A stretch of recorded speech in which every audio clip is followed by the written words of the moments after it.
कोई भी मुसलमान भाई, क्योंकि पिछले 2 दिनों में तकरीबन 10,000 मुसलमान भाइयों ने मुझे फॉलो किया है। पिछले 2 दिनों में 10,000 लोगों ने, जिनमें 90% मुसलमान हैं। और फॉलो करने का रीज़न क्या था? दास ने बहुत पहले दशरथ पुत्र श्री रामचंद्र जी को लेके एक वीडियो बनाया था कि जो भी उनका धर्म साबित कर देगा कि श्री रामचंद्र जी का धर्म हिंदू है, या वो हिंदू धर्म से थे, या उनके पूर्वज हिंदू थे, तो 1,00,000 रुपये आप जीत सकते हैं। अभी 22 जनवरी को जो एक पाखंड हमारे देश में लाइव दिखाया गया, मूर्ति में प्राण डालने का पाखंड, मंदिर बनाने के बाद उसमें मूर्ति में प्राण डाल के उसकी पूजा करने का हमारे किसी भी धर्मशास्त्र में कोई प्रमाण नहीं है। चारों वेदों में इस पाखंड का कहीं कोई प्रमाण नहीं है। हम खुला चैलेंज करते हैं भारत के चारों शंकराचार्यों को, खुला चैलेंज। यदि भारत के चारों शंकराचार्य मिलकर, जिन्होंने एक एक वेद को बांट रखा है, अगर ये चारों शंकराचार्य उन चारों वेदों में से, और चारों वेदों का सार है पवित्र गीता जी, तो 4 वेद और श्रीमद् भागवत गीता, इन 5 ग्रंथों से यदि हमारे देश के चारों शंकराचार्य मिलकर ये साबित कर दें, ये प्रमाणित कर दें कि सनातन धर्म में, सनातन संस्कृति में, हमारे वेदों में, गीता जी में कहीं भी मंदिर, मस्जिद, चर्च या गुरुद्वारा बनाने का परमात्मा का कोई आदेश है, कोई विधान है, या मंदिर बनाने से परमात्मा प्रसन्न होता है, भगवान प्रसन्न होता है, या एक पत्थर की मूर्ति में भी एक इंसान प्राण डाल सकता है, यदि कहीं भी एक भी श्लोक में यदि आप ये साबित कर दें, चारों शंकराचार्य मिलकर, और भी जितने आचार्य हमारे देश में आए दिन बनते रहते हैं, 2-4 आचार्य तो रोज बनते हैं, यूट्यूब पर वीडियो बना बना के प्रचार करते हैं, सबको चैलेंज है, सबको। आप साबित कर दो कि हमारे सनातन धर्म में, जिस सनातन धर्म से हिंदू धर्म निकला है, मुसलमान धर्म निकला है, जैन धर्म निकला है, सिख धर्म निकला है, ईसाई धर्म निकला है, यहूदी धर्म निकला है, दुनिया में जितने भी धर्म और संप्रदाय हैं वो सब के सब सनातन धर्म से ही निकले हैं।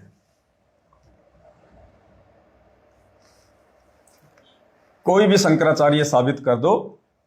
मैं परम पूज्य गुरु श्रेष्ठ सतगुरु रामपाल जी परमेश्वर जी का छोटा सा अदना सा शिष्य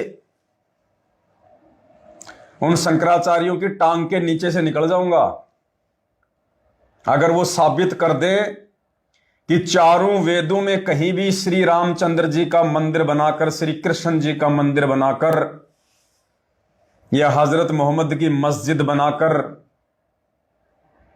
उनकी पूजा पाठ करने का कोई विधान है। चलो ये तो छोड़ो, मैं भारत देश के चारों शंकराचार्यों को अपने गुरुदेव भगवान की आड़ लेकर उनके आशीर्वाद से यह चैलेंज करता हूं, चारों वेदों में आप यह साबित कर दो कि दशरथ पुत्र श्री राम ही भगवान है। दशरथ पुत्र श्री राम वास्तव में राम है, वो परमात्मा है। और राम राम राम राम या जय श्री राम उनका बीज मंत्र है।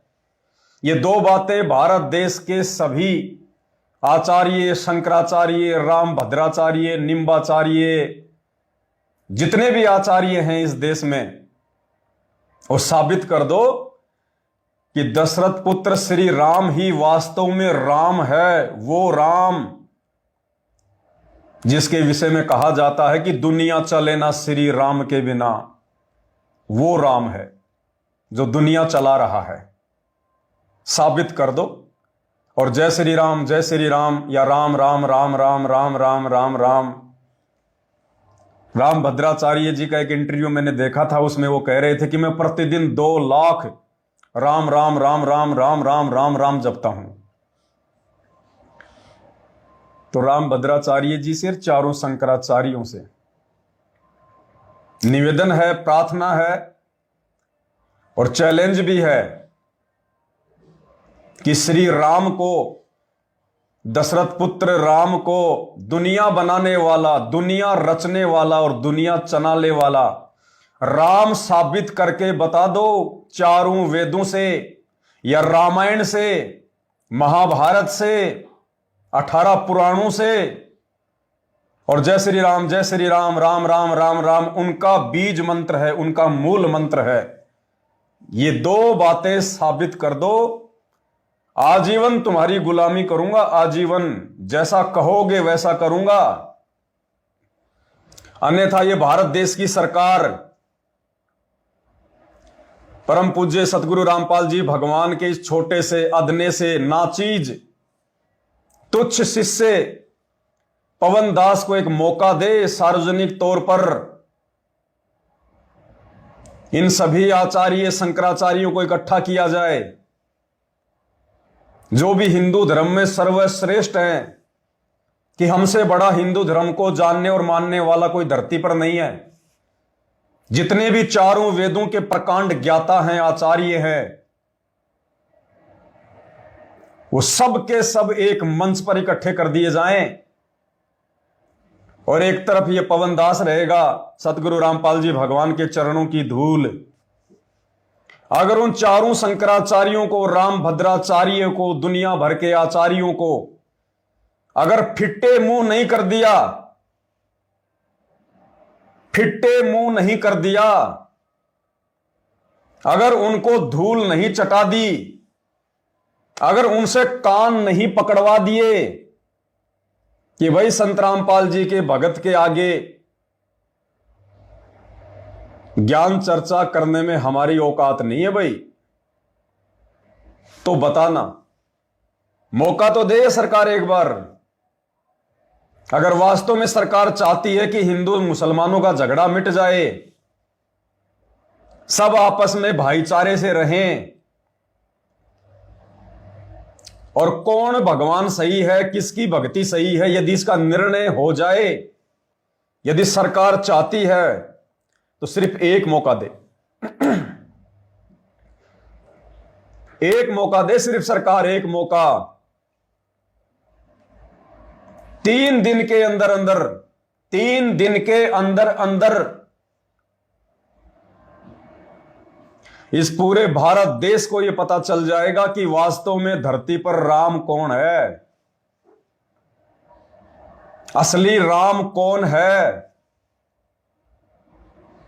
जिस राम की भक्ति के लिए ना मंदिरों की आवश्यकता है, ना मूर्तियों की आवश्यकता है, ना पाखंड की आवश्यकता है।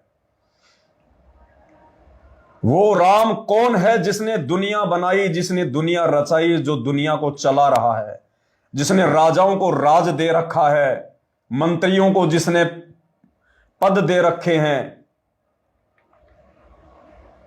वो राम कौन है। इस देश में हिंदू मुसलमान का झगड़ा ही समाप्त हो जाएगा यदि भारत सरकार मुझ पवन दास को मात्र 3 दिन का समय दे, मात्र 3 दिन का। मुसलमान धर्म के जितने भी मुल्ला, मौलवी, काजी,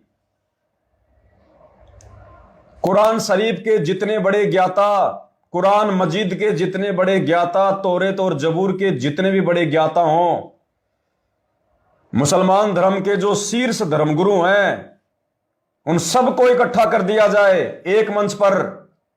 और एक तरफ परम पूज्य सतगुरु रामपाल जी भगवान का ये छोटा सा अदना सा कुत्ता पवन दास हर प्रकार से उन मुसलमान धर्म के मुल्ला मौलवियों के अगर कान नहीं पकड़वा दिए, अगर शर्म के मारे, लज्जा के मारे अगर उनकी गर्दन नीचे ना हो जाए तो भैया जो कहोगे वो करूंगा, एफिडेविट पे लिख के दूंगा।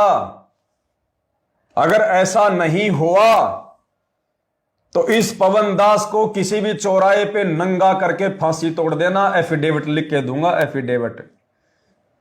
ये सरकार यदि चाहती है तो एक मौका तो दे के देखे,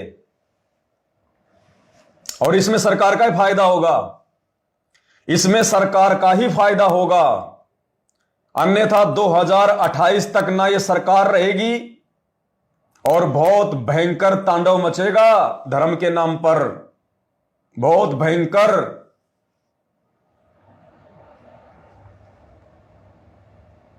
तो मेरी जो बातें हैं, मेरी बातों को जगत वाले भाई बहन हिंदू मुस्लिम नहीं समझ पाएंगे, क्योंकि ये उस समय समझेंगे हमारी बातों को, सात संगति की बातों को, जिस समय ये परम पूज्य सतगुरु रामपाल जी भगवान के सत्संग सुनना शुरू करें। तब इनकी बुद्धि खुलेगी, इनकी बंद बुद्धि के पट खुलेंगे, ताले खुलेंगे, इससे पहले नहीं खुल सकते।